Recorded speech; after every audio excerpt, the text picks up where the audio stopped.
stuff. Now, may I welcome to the stage with great pleasure the director of the film, Jason Reitman, and the stars Kaitlyn, Diva, and of course Ansel Elgort. Come on, guys.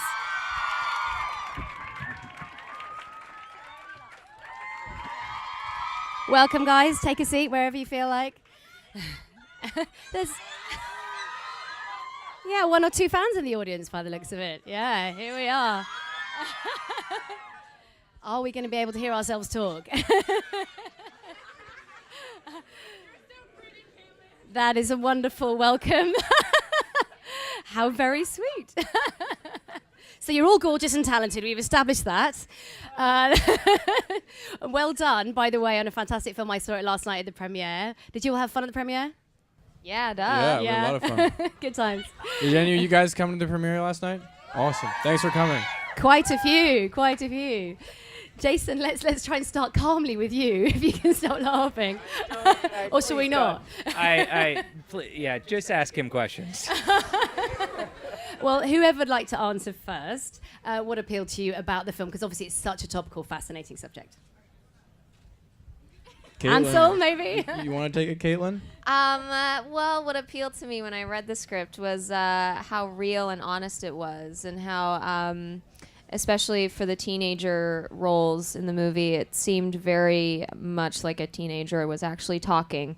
And also on how current it was, too, how it was on one specific moment in time, and that's what really appealed to me. Yeah, I mean, it seems like it's a very, very relevant thing to right now, doesn't it? Because it involves all our lives every second of the day.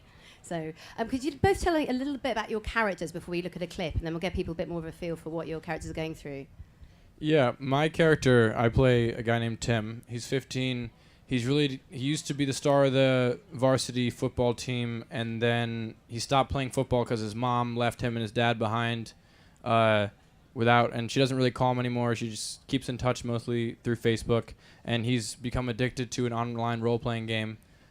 His life is pretty depressing, and he's not really happy anymore. And it's not until he meets Brandy, played by Kaitlyn, that he starts to get pulled out of it and feels the connection with another human being again. And you're going through your character's going through her own difficulties at home, I suppose, in terms of the internet and all the control. Yeah, my character is under a very strict set of rules. My mom, Jennifer Garner, she is very overprotective, and she checks all of my text messages, my Facebook, everything I do online. And so I kind of feel, my character kind of feels trapped in a way, and she doesn't really know what to do. And she creates this secret Tumblr account where she puts on wigs and different makeup and kind of becomes a different person and sees what that's like. And then, again, then I meet Ansel's character, and this is just cracking me up. And we like each other. We have a really nice human connection. Should we have a look at a clip of you with your mum, played by Jennifer Garner, and we'll see a bit more what I'm talking about. Thanks. It's a very interesting scene, isn't it, that I think, it's very hard, I think, for parents perhaps watching to work out what's the right and wrong way to deal with that. Jason, is that something you felt strongly about?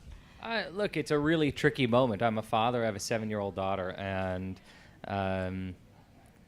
there's no rules right now. There's no instructions on how to be a good parent when it comes to the internet and your children. When I was a kid, I feel like there was these rules about watching TV and R-rated movies and when you could take the car out and where.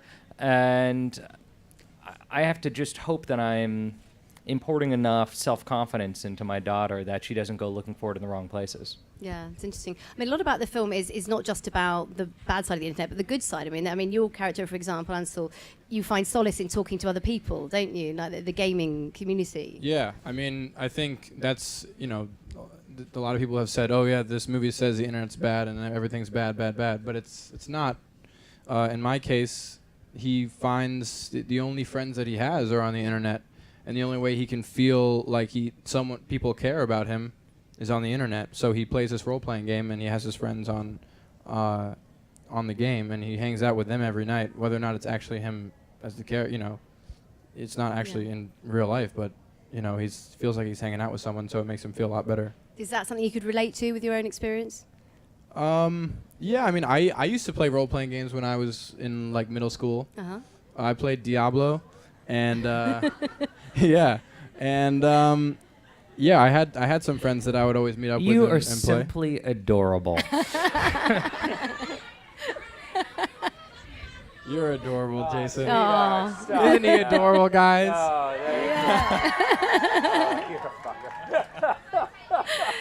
I think it might be time for another clip. What do you think? Yeah. Yeah. Let's have a look at one of you two having some relationship chats. Let's have a look. Yeah. Anything to say about that, or shall I ask a question? You look like you're about to burst into something. No. Well, actually, one thing I was thinking that I wanted to sort of talk to all of you about is, do you think that the internet and mobile phones have actually made relationships easier or harder? Maybe it's more a question for Jason, because like you can, like me, you can remember the days when we just had to phone the home phone. Yeah. I mean, it's so funny to me because I'm like 15, 20 years older than the two of you, but I might as well be 100 years older than you because the world you guys grew up in really does not even resemble the world that I grew up in. I made a movie called Juno 8 years ago, and the world... There you go. You got your fans. and that's how it works. No, you guys are too young to have seen that film. Why do you... Apparently not. I'm not going to let my daughter see that movie till she's like 20. And the world of high school in Juneau doesn't even resemble the world that we were looking at in this film. I remember we were scouting a high school in Texas, walking down a corridor, and something felt really strange to me about the high school. I said, "What is it? What's so weird?" And the person said, "There's no lockers because there's no books." Wow. That just blew my mind. Oh my gosh. That's quite scary, isn't it? Do you guys understand that? You, I mean, you here's read, the right? thing, though. It's like, why would you need books if you have the book on a tablet? Like, Right. no, it's not that different, Jason. Yeah, We're still going to school. We're still learning. Just because we don't have it on a piece of paper. Wait, I'm not in an argument with No, you. no. Jesus Christ. Let's have an argument.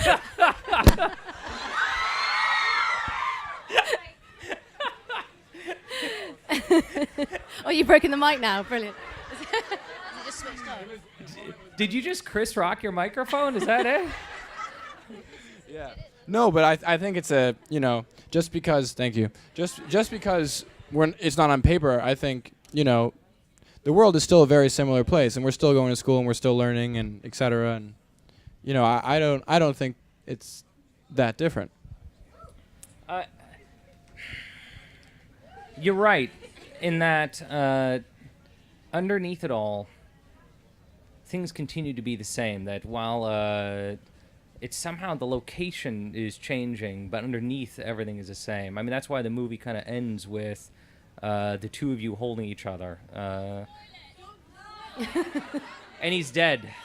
It's like, how many movies does this guy have to die in? It's just perfect.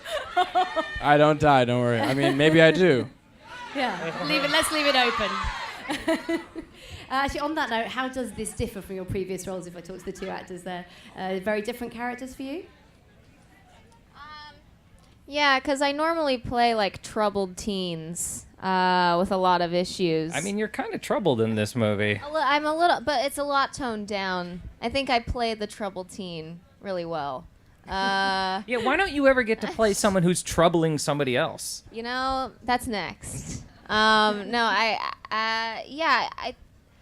felt like this was different from a lot of roles I've done because I haven't really done just sort of a regular girl. And just a girl who's like any other teenager out there right now. And that was a lot of fun. And it was nice because following the script and doing the lines was really just easy and it came naturally, especially on set with Jason. It was really fun to play this character. I had a really good time with it. But the biggest challenge was having that feeling of like, what if my mom actually was this strict? Like that was the hardest part of it, I think. Clearly, that's my not mom the case. isn't like that. Yeah. Right. No. Yeah, that's interesting. And how about yourself with your previous roles? How do you feel this kind of fits into? Yeah, very different than that guy. It's true. you know, you guys just saw the clips, and I hope you go see the movie. You know, thank you. You know, I think that's our job as actors. I just because, you know, a lot of you guys know me as being one guy, you're gonna see that throughout my career. Hopefully, if you stay, yeah, and then Tommy Ross too, and Caleb. Well, they're all different. Yeah, you know, Caleb is different than Augustus, and Tim is different than Augustus and Caleb, and they're all different guys. And hopefully, the guy I play next will be different than all those guys too. Hopefully, I continue to, yeah, exactly, Van Cliburn. He'll be very different. She knows those things. They know everything about you. There's nothing you don't know. Let's talk about your co-stars, because it's a wonderful ensemble drama. You've got Adam Sadler in this, Rosemary DeWitt, Judy Greer. Did you all have a fabulous time on set? Yeah? Anything nice or nasty to say about your co-stars? They're all amazing. They're so nice. Yeah, good. Jason, what made you choose these two in particular for the roles? Go on. I was so unbelievably charmed by the two of them. How could I not? They're great actors. That's Absolutely. it. End of the day. I like to work with actors who are talented, but also the most important thing is they need to know how to be honest and vulnerable on screen. I look for people who can access that vulnerability, and that's really the trickiest part. I've never really been interested in people who can play things that are so different from themselves. I mean, there's actors who are transformational actors, and they could be someone you would never recognize, and that takes a lot of talent and skill, but it's not what I'm interested in. What I'm interested in is actors who know how to find connective tissue with the character and who are confident and brave enough to be honest on screen and reveal their own vulnerabilities. And that, for me, is the magical moment, is watching two actors like these two who open up to each other in a way where you can feel their chemistry on set. And then the whole crew is overwhelmed by it. It really, there's some very touching scenes between your characters, and also when you mention vulnerability, people like Adam Sandler as well has to do some quite embarrassing stuff in this film, right? I mean, how did it come about working with him? Was he on it from the very beginning? I mean, this is Adam Sandler like you've never seen him before. I met Adam a few years ago, and we started talking about movies that we'd want to make together, and our taste was surprisingly similar. And we started working on a few things, and then this came along. And as you'll see when you see this movie, he has to do some very tricky stuff. I can't even talk. You guys are all so young. I can't talk about I was treading carefully there. Sandler does in this movie. But, you know, the movie opens with Sandler going to some questionable websites in order to do questionable things. And then his computer's not working, so he uses his teenage son's computer instead. Yeah. Yeah, to watch porn. Yes. Oh. Straight to the point.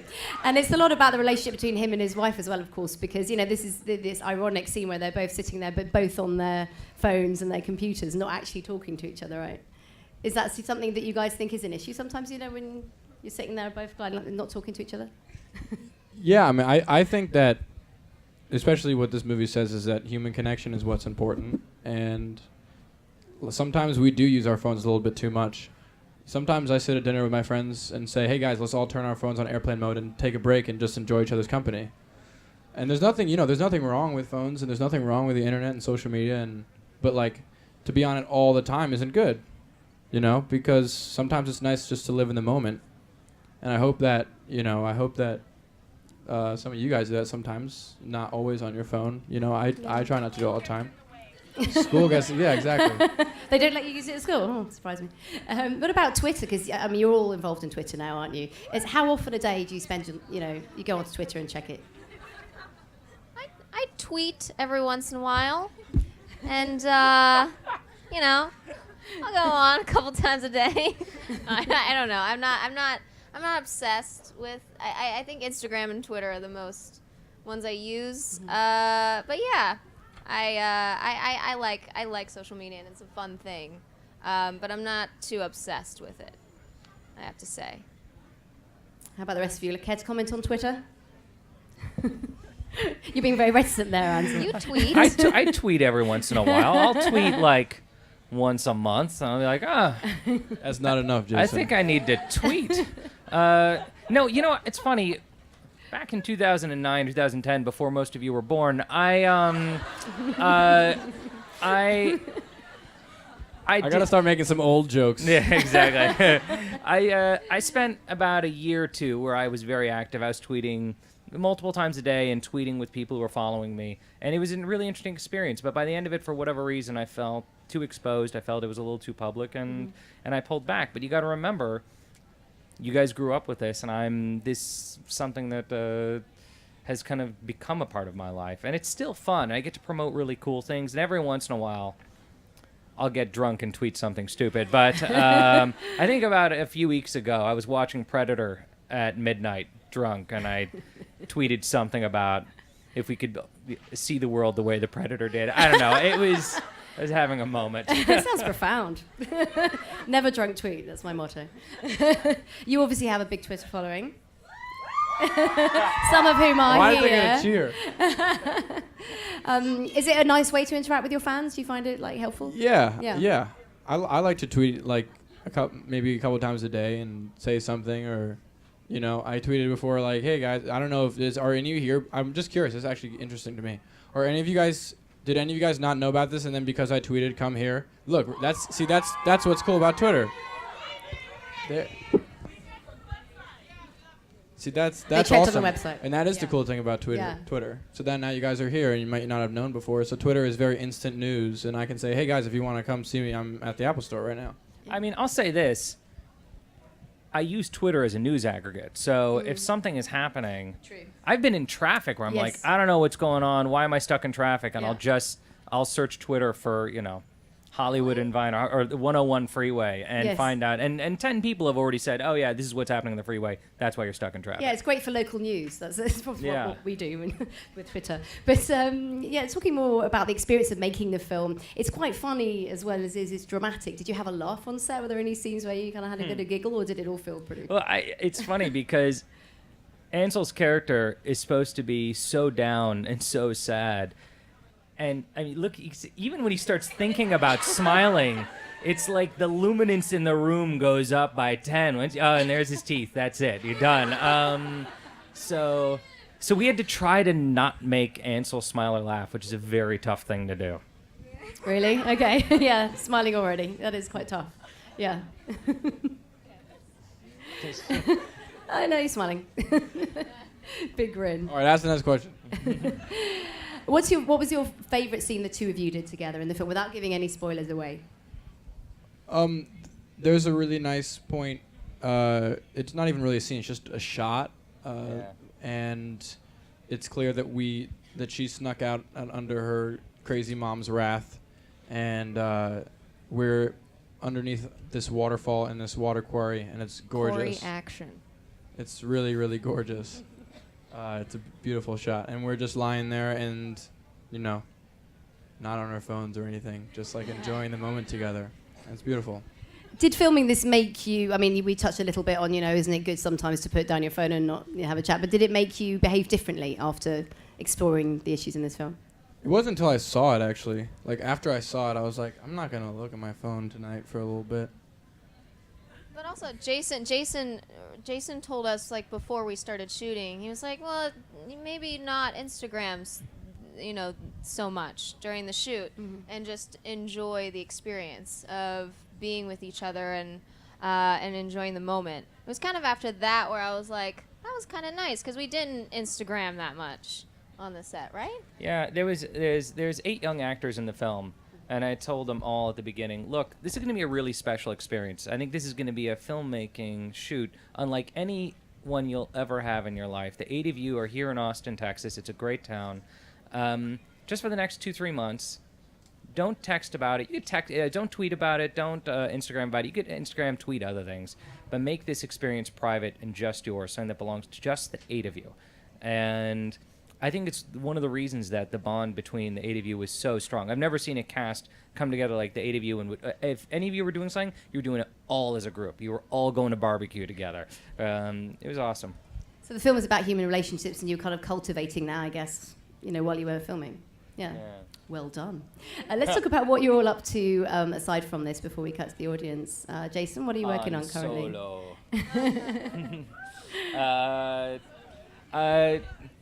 What am I doing next? What am I? Sorry. What are you working on next? I'm adapting a book by the same author as The Descendants. Did you see that? The George Clooney film?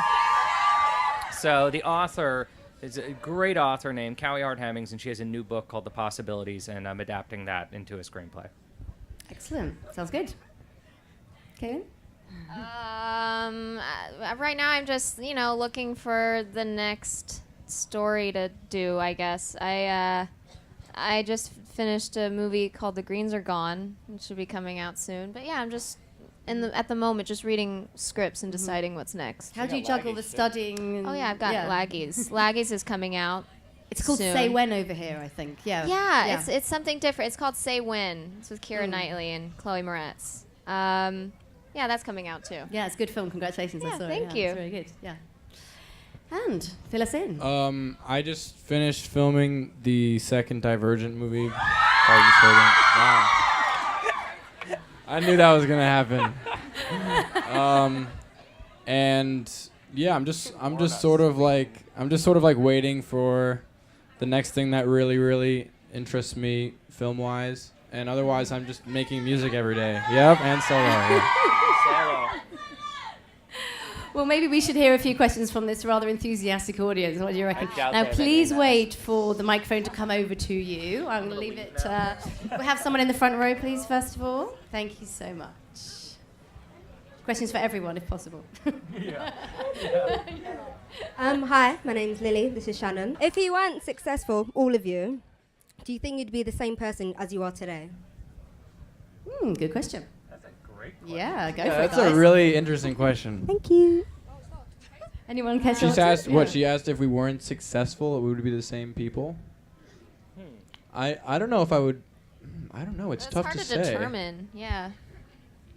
It's hard to know who you would be if your life wasn't the same as it is now. You know what I mean? That's a tough question. Well, particularly because the two of you are also so young. We're so young. You're I just guess starting out. You know what? I've only been successful for a year, so I guess I haven't changed that much in the last year. I was happy a year ago, and I'm happy now. Success is awesome, but I've been happy since just being able to act. I just love acting, and I love making music, and it's not really about the success or the reward. It's about the process and about enjoying what I do. So I suppose, yeah, I would be the same person. Thank you. I'd like to think I would be. Although that's honestly one of the best questions I've ever gotten at a Q&A. It's very thought-provoking, and I would really like to think that I would still be trying to write and trying to tell stories and share my stories no matter what, and that I wouldn't have lost hope. I can't help think I would, because I've desperately wanted to tell stories, and I've desperately wanted to make people laugh my entire life. And when I'm with people, that's all I want to do. So, great question. Good answer, too. How about you? I don't know. I don't consider myself successful yet. I mean, You are that's on Yeah, stage you are. next to Ansel Elgort. I You are mean- successful. okay. All right. I guess I don't really think about that. Screw you, Jason. It's the joke that never gets old. I mean, I don't know. It's hard to say. I think if I don't know. I love what I do, and I don't think I imagine myself doing anything else. I'm just happy to be doing this, sitting here with these guys. Great stuff. Yeah. Thank you very much. Okay, let's have another question in the front there. Hi, this question is for Ansel. First of all, I love your smile. Thank you. I love your smile. Oh, thanks. But also, I love when you cry in a scene. You transmit so much, and I wanted to know how do you prepare yourself for crying in a scene? Yeah, you know what? It's not really about crying, and I don't think about okay, I have to cry in this particular scene. It's more just about preparing for the scene, whatever it is. And if the scene makes me cry while I'm in it, if the reality of the situation, because I just will become the character and let myself be in that scene and be there. And if the reality of the situation makes me cry, as the character, then it happens. I don't really think about it. And if it doesn't happen, that's fine too. Either way, it's not really about the actual tears. It's just about being real in the moment. And whatever's real is real. Because, if you're not crying because you're in the moment, and you're like, oh no, I have to cry. I have to force myself to cry. It's not going to be real anymore. It's all about being real. And that's what good acting is, I suppose. Thank you. Good answer. I think we've got some hands up over the other side there. Have we got a mic over there? Thank you. Hi, I'm Emily. My question is, do you guys have a favorite genre of movie to do, or do you just...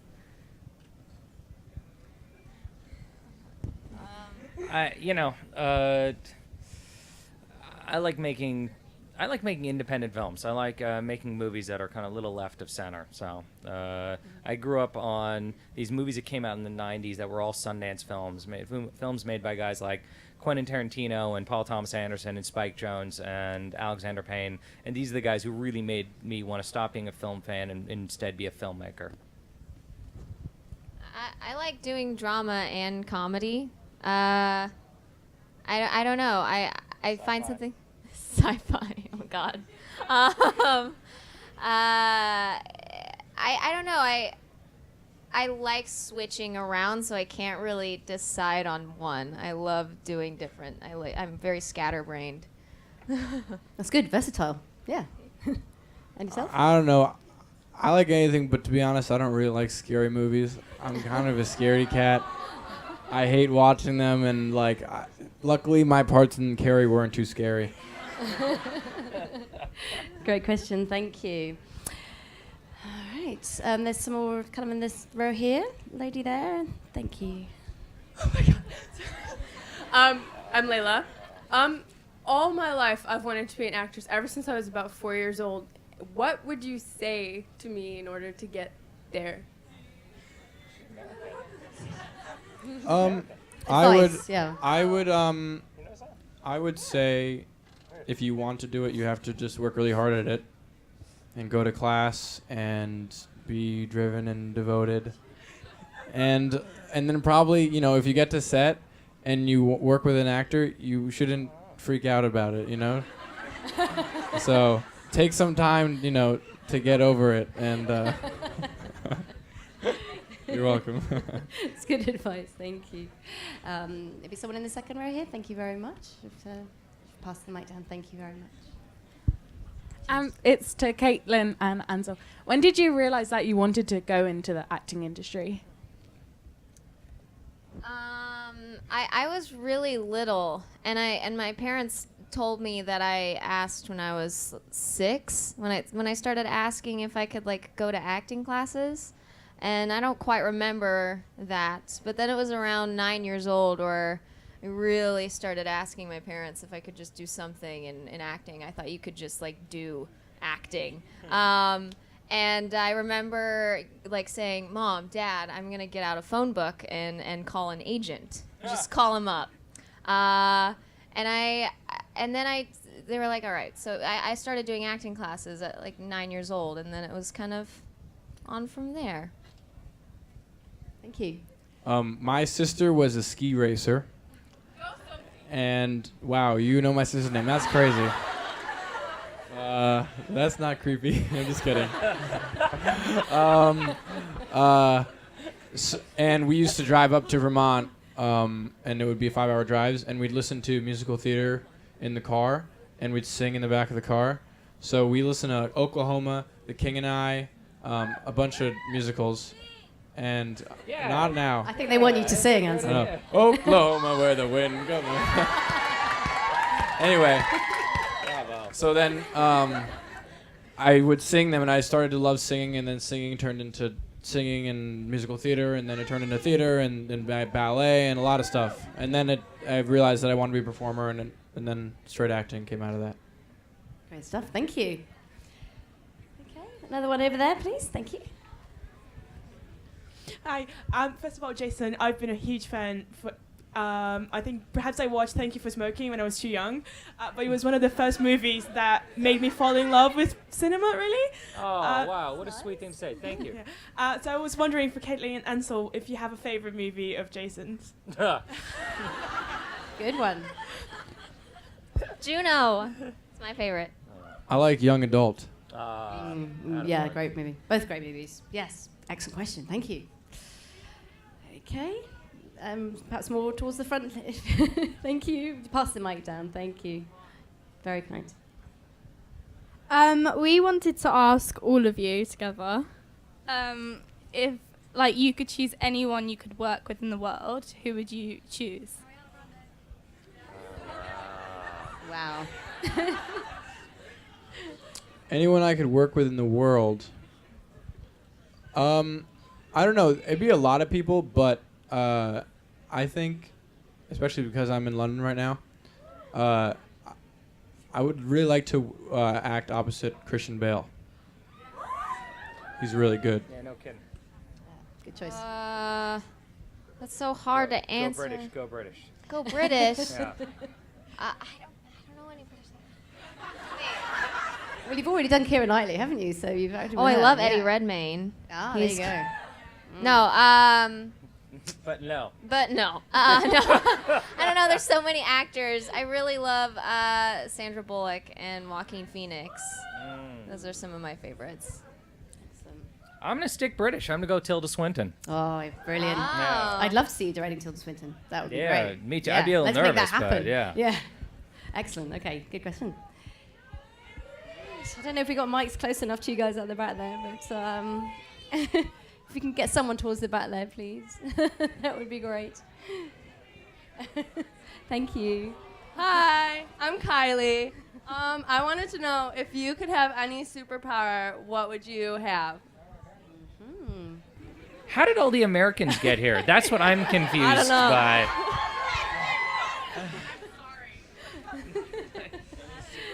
Yeah, superpower. Ever thought about this? Now's the time if you haven't. Flying, time travel. Well, that was the. What's the? Yeah. Would you rather be able to fly or read minds? Good one. Fly. No, yeah, I read minds would be weird. Reading minds? No. I'd definitely say fly. You could probably take over the world by being able to read minds if like you were really crafty about it and you read the right people's minds and like slowly made your way up the chain. But I don't know. I'd rather just be able to fly. That'd be sweet. So you're not Machiavellian, then you're not plotting to take over the world. That's good to know. No, it's all right. But which one would you get tired of sooner? Like, after a few years of flying, you'd be like, dude, I wish I could read someone's mind. No way. I don't think you'd get tired of No, that. if you were reading people's mind, you'd be addicted, and you wouldn't be able to sit with someone and have like a regular conversation. Like it would be too weird. You would have the upper hand in every conversation. It'd be really awkward. But if you were able to fly, you would just be like, if you get sick of it, you don't have to do it. And then every once in a while, you're like, you know what? I feel like flying today. What if Why you could not? turn off the mind reading though? If you can switch it off, still flying. Yeah, because then I'd be tempted. I'd be like, what is this person thinking? Yeah, it's too tempting. I'm gonna screw it. I'm gonna. Probably as addictive as the internet, I would imagine. Alrighty, some more questions. If you could adapt or act in any book adaptation, what would it be? Besides The Fault in Our Stars. And Divergent, that doesn't count. And this. Yeah. That you, If you could star in... Any book adaptation that you haven't yet done already. I want to be in Lord of the Rings really bad. It's too late, but That ship may have sailed. that's like those are my favorite. That's my favorite movies. I love Lord of the Rings. So maybe if they remake it like years and years from now, I can be like Gandalf or something. The reboot, you can be Gandalf. Yeah. Okay. All right. Now, where's that mic found its way to? Does anyone have a question there? Grab it. Go on. Hi, my question's for Kaitlyn. I really loved you in Justified, and I was wondering which you prefer, filming movies or TV shows. Oh, I'm so glad you love Justified. Justified was really that was like my first experience, sort of really going for it for a character, and I was not myself at all. So I don't know. I love the fact that TV show and the TV show I'm on now is like it's a continuous story and it's endless. But with a film, you know, you have one story and you know the entire story from start to finish, and that's really nice too. I don't know. I that's the thing. I do both, so I like both of them. Thank you. We've got some more questions over here. One of these, please. Thank you. Hi. Firstly, I think you're all amazing, and thank you for coming to London because it's good. And my question is, did you learn anything from each other on the set? Like, take anything from each other's acting or from Jason? Or Yeah, they taught me what Snapchat is.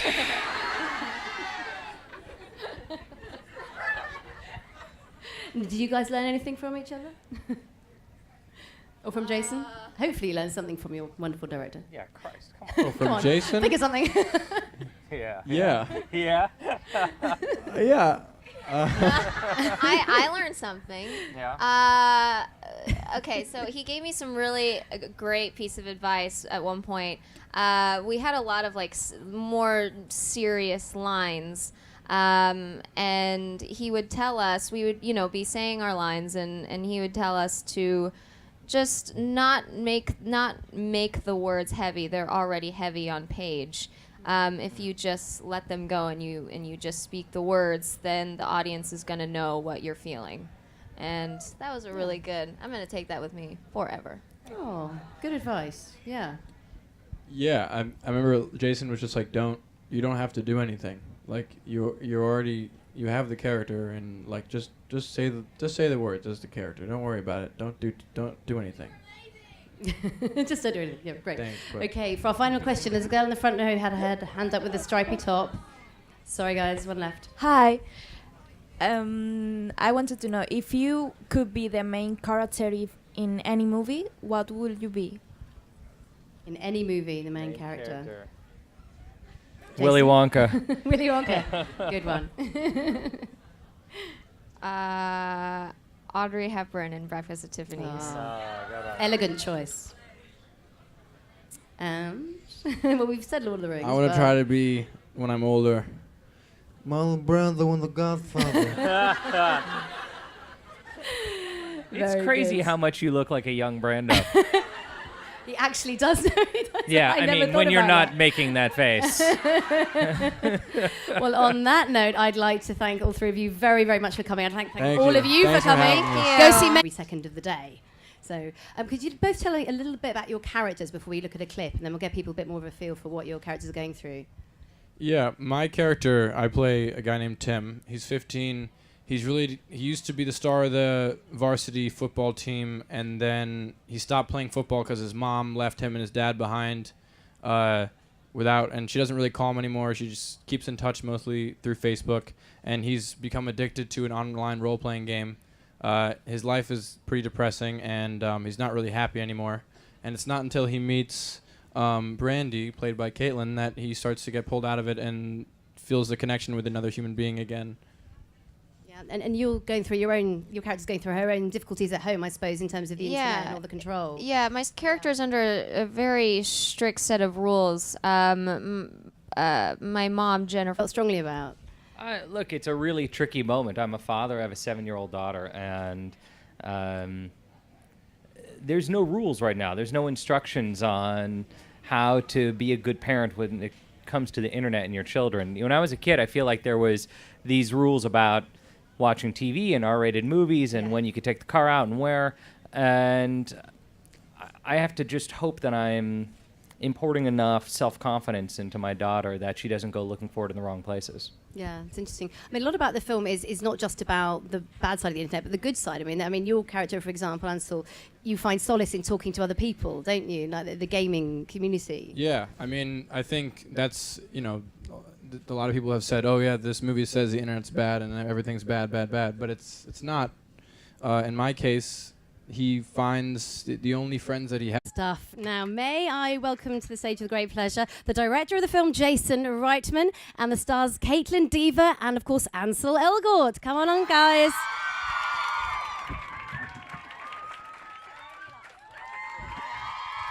Welcome, guys. Take a seat wherever you feel like. There's, yeah, 1 or 2 fans in the audience by the looks of it. Yeah, here we are. Are we going to be able to hear ourselves talk?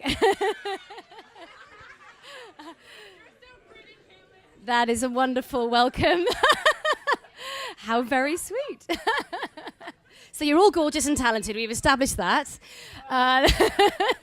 Well done, by the way, on a fantastic film. I saw it last night at the premiere. Did you all have fun at the premiere? Yeah, duh. Yeah, we had a lot of fun. Good times. Did any of you guys come to the premiere last night? For Garner, she is very overprotective, and she checks all of my text messages, my Facebook, everything I do online. And so I kind of feel, my character kind of feels trapped in a way, and she doesn't really know what to do.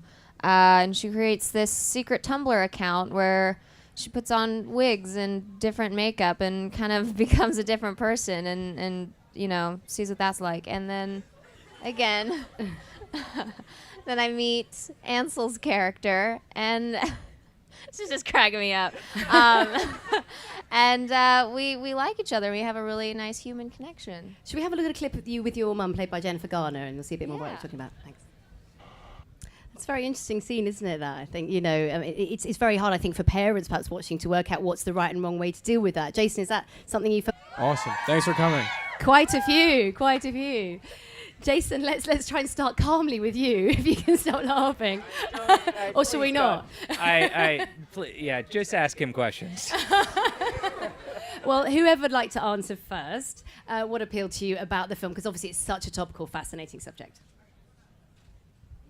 Kaitlyn, Ansel, maybe? You want to take it, Kaitlyn? Well, what appealed to me when I read the script was how real and honest it was, and how, especially for the teenager roles in the movie, it seemed very much like a teenager was actually talking. And also on how current it was, too, how it was on one specific moment in time, and that's what really appealed to me. Yeah, I mean, it seems like it's a very, very relevant thing to right now, doesn't it? Because it involves all our lives every